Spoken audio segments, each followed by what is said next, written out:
Alloyed Collective is the third DLC for Risk of Rain 2 and the second DLC made by Gearbox. Now what makes a good DLC for a roguelike? In my opinion, it's when the new additions change up the base gameplay loop in a big way but still keep the same core game flow that the fans love. The other DLCs did this to varying levels of effectiveness, but today we are seeing how the Alloyed Collective fares off. First, let's discuss the survivors. The Operator is one of the new survivors and is unlocked by default when you buy the DLC.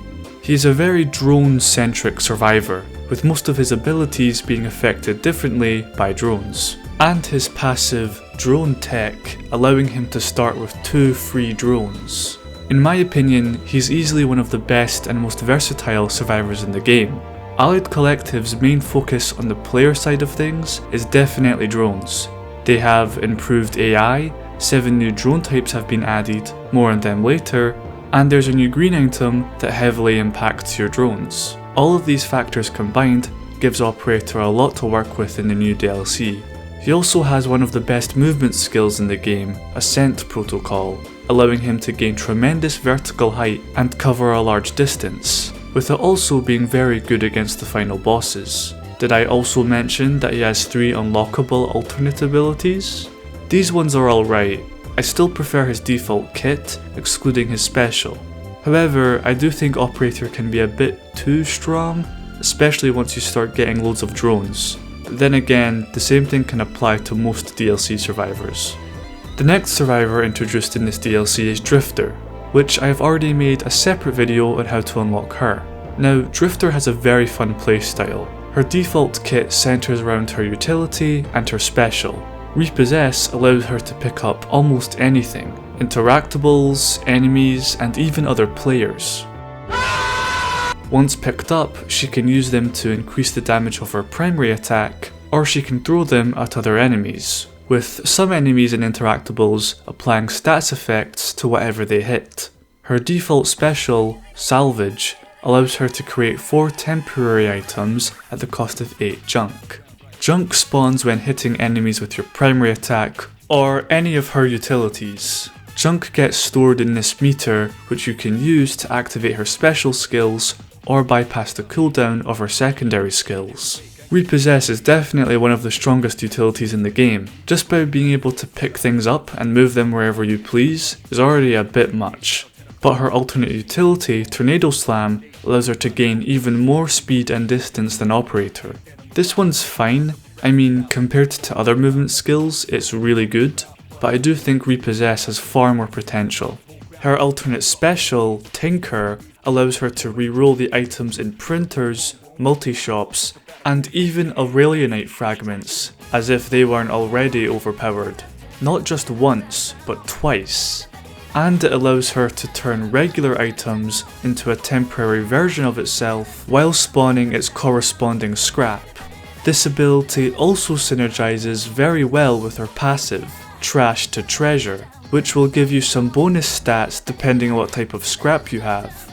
This also allows for a lot of min-maxing potential, which I always thought Risk of Rain 2 was lacking, at least compared to some other roguelikes. But anyway, Drifter is a very fun survivor. However, she really struggles against flying enemies and some of the final bosses in my opinion. Her alternate secondary, Junk Cube, while a really cool ability, can sometimes be quite tough to hit flying enemies with, or some of the final bosses, which are always teleporting around and stuff. However, this skill has a great synergy with her default utility, as it allows her to pick up her own Junk Cube and toss it with more accuracy. Overall, Drifter's skills and playstyle is really good, and there's a lot you can do with the survivor. I just think that in terms of damage, she is quite lacking compared to other DLC survivors. The alternate abilities for the new survivors are pretty good. I do think however that Operator's alternate secondary and utility could be a bit better, considering just how good their default counterparts are. And Drifter's alternate utility I find to be a bit unnatural in how it accelerates, and a little annoying to control when at high speeds. But overall, these abilities are good, I just think they need a little bit tweaking. Anyway, let's move on to items, and for Alloyed Collective, they're really good. For this DLC, you can really tell that their main focus was to balance out the existing item pool. There was a distinct lack of crit chance, barrier and shield items, and this DLC fixes that with Hiker's Boots, Eclipse Light and Kinetic Dampener. There's also some really good green items, one of which I already mentioned that synergizes very well with the new drones and operator. However, there was also a lack of movement speed items in the green category before this DLC, so that's always nice to have some more of them. And one of them also increases your jump height, which there were only 2 items that really did that before. Although that item, the Faraday Spur, I think increases your speed a bit too much at its maximum potential. Like, this is stage 2 and I already have stage 5 or 6 level speed. You can get some cool pillar skips with this item though. The red items for this DLC are also really good for the loot pool. None of them are too strong, and none of them are too underpowered either. The networked suffering provides good AoE by spreading your damage across multiple enemies, and it also has really good single target damage for what's meant to be an AoE item, but yeah. And the substandard duplicator, an item from Risk of Rain Returns, creates a temporary copy of every item you pick up. Speaking of which, temporary items are one of 2 new item types added in the Allied Collective. Picking up a temporary item will give you that item's effect, but after 80 seconds, the item will disappear. I'm not the biggest fan of these ones, as you don't get that much proper use out of them unless you're playing as Drifter or you're getting them from a junk drone. However, the temporary items you can get good use out of are the types of items that can net you other items, as the items you receive from temporary rusted key or shipping request form will be permanent. Although Sales Star seems to be blacklisted from the temporary item pool, which I can understand with the item distributor, but with Drifter's special and the junk drone, they could do a thing where you can only get 1 temporary Sales Star per stage, just so you can get a bit of better use out of the temporary item pool. They could also make the extra health gained by infusion permanent as well, because as it is now, infusion is pretty useless in the temporary item pool. Now the yellow items added in this DLC are very good. There's a lot of problems with the yellow item pool in my opinion, but these new ones are great additions. Functional Coupler, the item you get from the new boss Soulless Amalgamator, allows you to hold an additional equipment.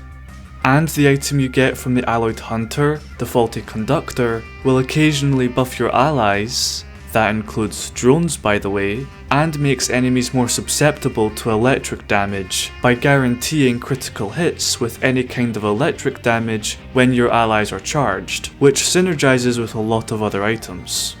There's also been one new equipment added in this DLC, and it's a very strong one. Deus Ex Machina can block all damage if timed correctly, and this includes any damage, whether it be fall damage, a blood shrine, or an ability. And if you block the damage, it will reduce the equipment's cooldown to 15 seconds and give you a buff that guarantees that all your chance-based items will proc the next time you hit an enemy. This also includes Lost Seer's lenses, which normally has a 0.5% chance to instantly kill any non-boss enemy. But with Deus Ex Machina, that 0.5 becomes 100%. I think it should instead double or even triple your proc chance for the next hit or for a few seconds, because guaranteeing all of these on your next hit is just insane. There's also a new lunar item, Neutronium Weight, which I don't have any opinion on, as for some reason it just doesn't work in my game, so yeah, it looks cool, that's about all I can say. Now, certainly, the biggest kept secret when it comes to the items was the new food items. You can get these items in the new Hidden Realm Computational Exchange by using the new crafting mechanic. All of these items have a recipe. The recipe will be one specific item plus another item, and both of them will be prepared by Chef in order to make the new food items. Some of the regular items and equipments have their own recipes as well, but the new food items are pretty good for their respective crafting costs. Some food items are much better than others however. Take the ultimate meal for example.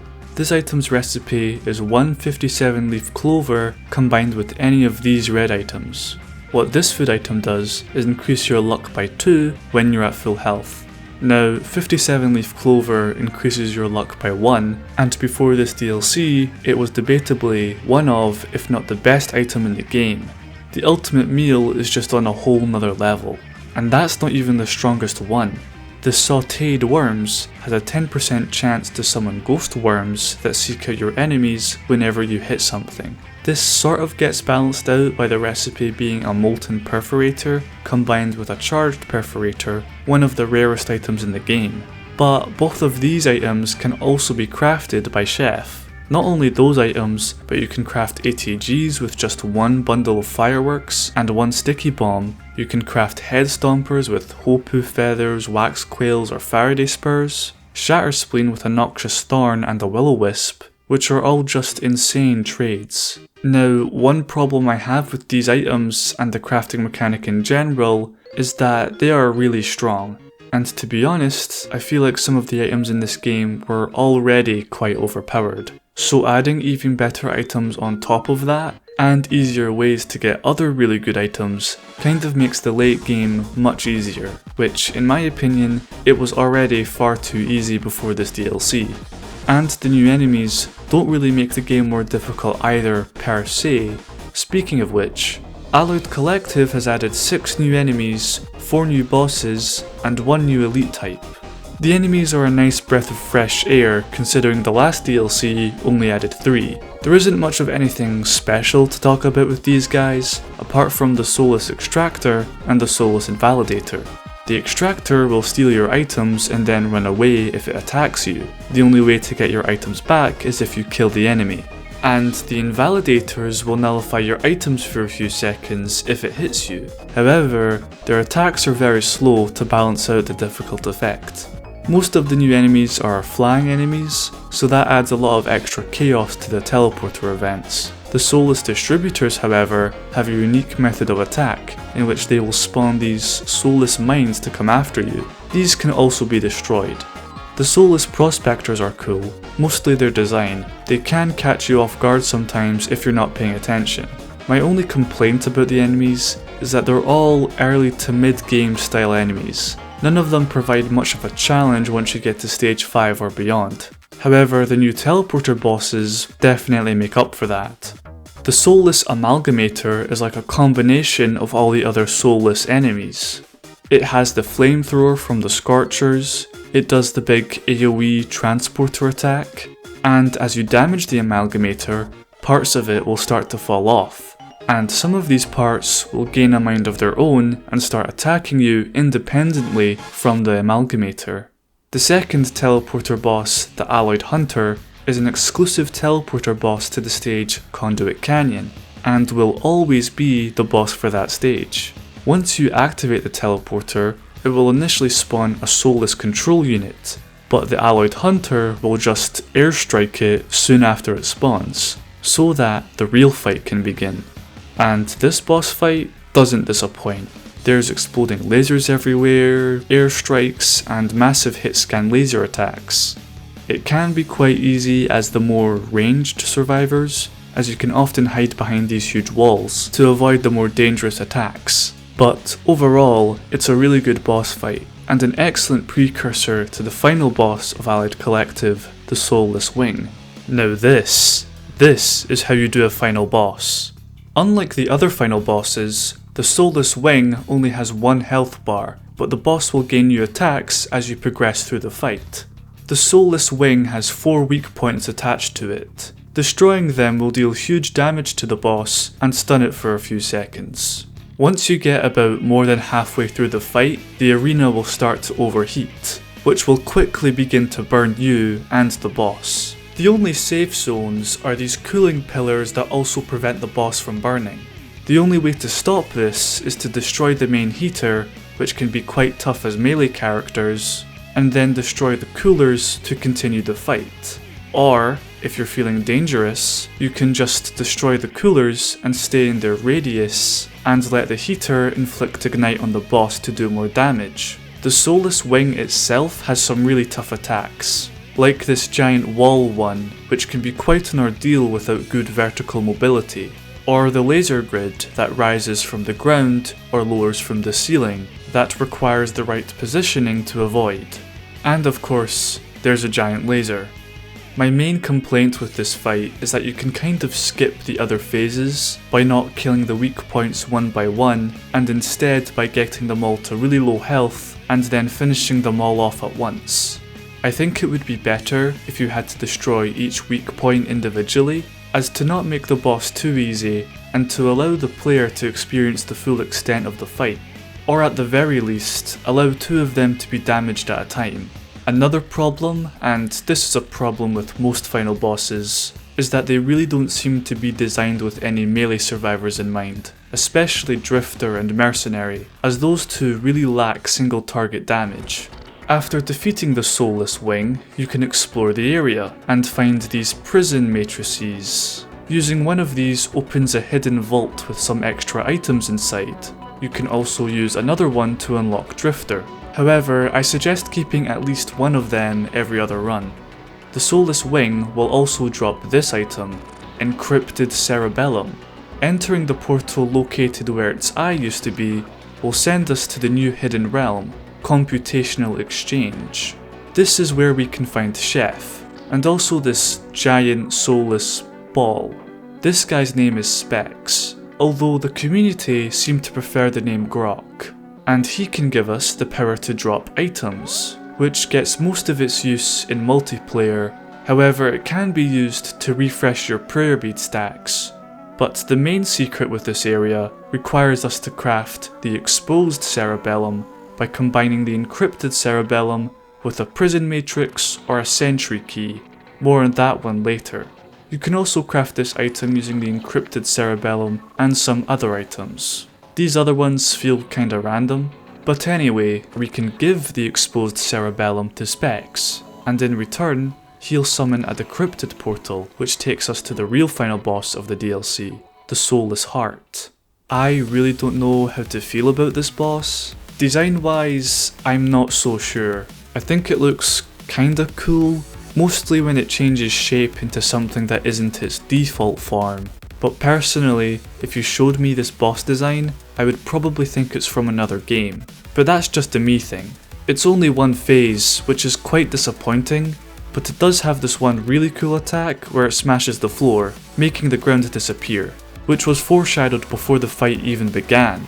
Beating the Soulless Heart gives us the option to become one with the collective and achieve immortality, or we can kill it getting a free red item and continue on to stage 5.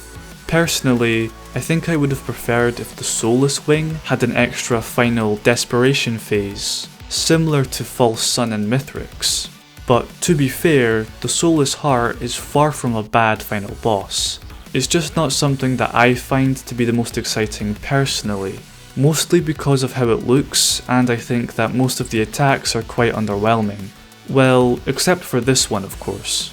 To be honest, my opinion on this boss keeps changing. Originally, I was a lot more harsh on this guy, so please take my thoughts on him with a grain of salt. Although, again, the biggest issue with this fight is just how difficult it can be on melee or less mobile survivors. And I think the floor nullifying your items coupled with the homing projectiles can be quite cheap sometimes, mainly if you don't have a Hopu feather or a decent movement skill. To be honest, one Hopu feather would do much more for you than 90% of the red items for this fight, and to my current knowledge, there's no way to craft a Hopu feather. Overall, the new bosses are very well designed, and mostly fit in with the pre-existing enemies, although I do think that the Soulless Scorchers move a bit too fast, mainly in Eclipse mode. But I've also noticed that the Soulless Scorchers and some other new enemies seem to spawn more often in Eclipse mode, but that might just be me, or maybe some of the new enemies have a really low spawn cost. When I first heard that there were going to be 2 new teleporter bosses, I assumed that we'd see one of them in stages 2 and 3, considering that there's only one stage 2 boss, excluding the ones that can also appear in stage 1. And the other 2 appear in stages 4 and 5, considering that some stage 4s have stage 1 and 2 bosses in them, which makes those teleporter fights really underwhelming for that point in the run. And one more thing, for some reason at the start of the teleporter event, magma worms will just sometimes travel to the complete opposite side of the map, and you'll have to go hunt it down, which is really annoying. I assume they do this because they're targeting your turrets and drones that are far away. I know they sometimes did this before, but I've noticed it happening a lot more frequently since the new DLC. The stages in this DLC are also very good. The new stage 2, Pretender's Precipice, is probably my favourite new main stage visually. This stage is also home to some of the new enemies, namely the Soulless Scorchers and Invalidators. Also, some drone multi-shops can appear in this stage, more on those in a minute. The new stage 3, Iron Alluvium, easily has the coolest name of all the new stages, and also has a nighttime variant named Iron Auroras. This stage is also a really good one. Design wise, it can be quite hard to traverse with less mobile survivors, at least compared to the other stage 3s. The visuals are really good however. The enemies that spawn are a bit tough for a stage 3. Well, it would be more accurate to say that there are no easy enemies, like wisps, lemurians, alpha constructs or beetles, which every other stage 3 has at least 2 of these, which makes Iron Alluvium probably the hardest stage 3, as not only does it house the toughest enemies, but it also can be one of the harder stages to navigate. Repurposed Crater is the new stage 4, and this is the first new stage 4 since Sundered Grove, which was about 3 years ago, so this is already my favourite new stage based on that alone. This one is very vertical, but it's also very open, allowing you to scout out the stage quickly. Again, visuals are very nice. This was definitely the one I was looking most forward to, although my only complaint is that the guaranteed red item comes from a legendary chest, the same as Abyssal Depths and Sundered Grove, which is kind of lame. Conduit Canyon is one of the most unique stages in the game, as the way you progress through the stage is by using sentry keys on these sentry terminals to open up more of the stage and eventually activate the stage's unique teleporter. You also get these keys by killing the new collective elites, which I already mentioned.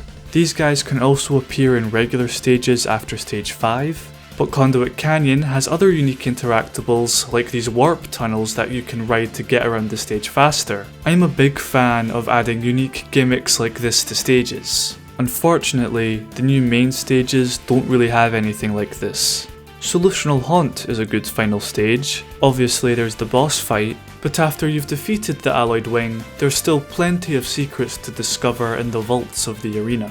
My only complaint with the DLC stages is that there's a lack of a new stage 5. I understand that they take a lot of time to develop, but only having 2 gives the late game a little less variety. Then again, if my only complaint is that there's not more stages, you know they're pretty good. This DLC is also the only one to add new drones, 7 to be precise, and most of them are pretty good additions to the game overall. The most interesting ones in my opinion are the Cleanup, Junk, Freeze, and Bombardment drones. The Cleanup drone will suck enemies, bringing them closer together, and it'll occasionally spawn pickups like gold and healing orbs when you kill the enemies. Just having one of these makes early game gold farming a complete cakewalk. The Junk drone will spawn temporary items. The longer your run has gone on for, the more items it will spawn. The Freeze drone does what it says on the tin really, and the Bombardment drone will fire stunning lightning from above. And of course, all these drones have unique interactions with Operator Secondary, Admin Override.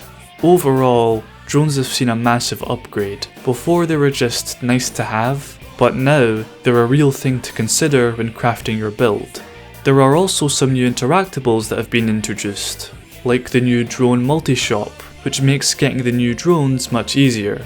But also there's the drone upgrader. Having 2 of the same drone type will allow you to combine both of them into a stronger version with the help of the upgrader. Not only that, but you can upgrade your upgraded drones by combining them with a drone of the same type and tier. It's like those old merge games for mobile devices.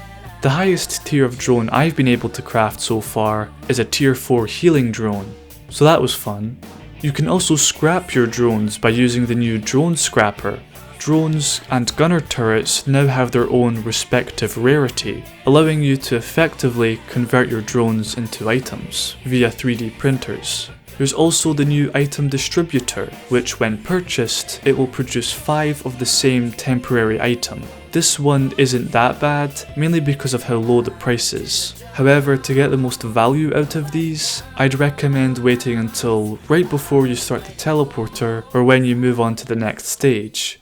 But man, this DLC soundtrack slaps. This time Chris Christodoulou takes a back seat, and instead we have Stavros Marcones at the helm. The theme for Iron Alluvium and Repurposed Crater both have an appropriately industrial feel to them, and the new boss theme is just...